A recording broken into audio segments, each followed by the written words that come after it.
We are now just 41 days out from the November general election, and New Jersey will potentially play a pivotal role with all 12 members of the House and one U.S. Senate seat up for grabs, helping to decide the balance of power in Congress.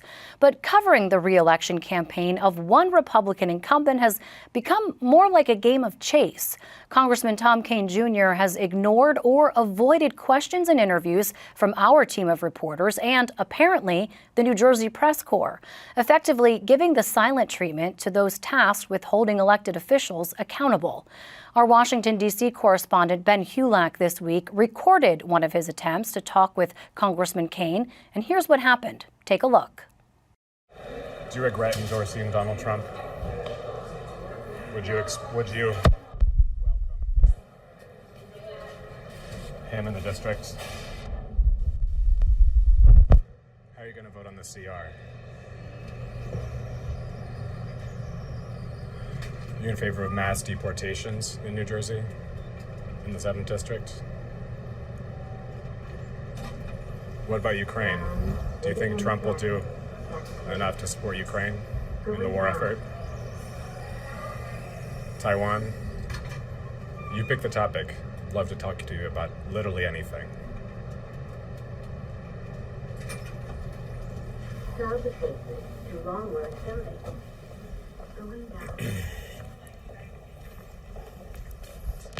What are you having for lunch?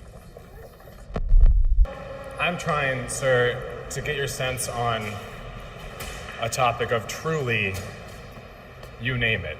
We could talk about the Yankees, the Mets, the Giants, NJ Transit. And Ben Hulak is joining me now from D.C. Ben, that was honestly a little uncomfortable to watch. I mean, walk me through sort of how that all transpired. That is really sort of an average interaction for me with Congressman Kean. That was maybe the 7th or 8th, maybe more time I tried to interview him on basically anything. I've worked for Spotlight for 8 months. I've covered Congress for a decade, and he has given me bupkis on any topic. I would point out I'm wearing my credential. This is something that gets me into places where the public cannot go. And as the eyes and ears of New Jerseyans, I'm one of 2 full-time New Jersey reporters down here. This is something, this is standard, and it makes it really hard to understand where he is on any topic. You know, when you talk to other Republican strategists, they'll say, listen, you know, he doesn't need to do conventional interviews with press reporters. It's not getting him into the eyes and ears of constituents because he's doing one-on-ones. He's doing town hall events. Is that true? I mean, and how, what's lost when we as the press corps can't hold folks accountable or give that layer of transparency that is our very job and the reason that we're here? Right, and I can really speak from the Washington perspective. You know, my task is to cover 12 House members, 2 senators. That together is the New Jersey delegation to Congress. What's lost is really a sense of why they're doing what they're doing. Why, you know, Congressman, did you vote on X? Why do you support a bill on, pick your topic? Again, Mr. Kean is such a blank slate.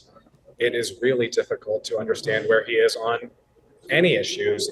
So when you talk about the fact that you've covered Congress for a decade, New Jersey delegation for almost a year now, do you run into this type of situation with other members? Is this pretty unique and specific to Tom Kean, or is this a tactic that we're seeing deployed by other folks and other candidates? It's a really good question. This is my 3rd newsroom covering Washington. As you said, I've been here about a decade, since 2014. I've interviewed hundreds of lawmakers, Ted Cruz, Elizabeth Warren, all sorts of slices of the political spectrum. Mr. Kean is the only person in my career who has ever just pretended I do not exist. Well, and we should note we've been dropping, episodes of our Election Exchange podcast where we've had his Democratic challenger on. We were unable to get through to his campaign to get a response of any sort. So how does this play out then when someone's up for re-election? How does it change how you're able to write a story or to present information to readers and viewers?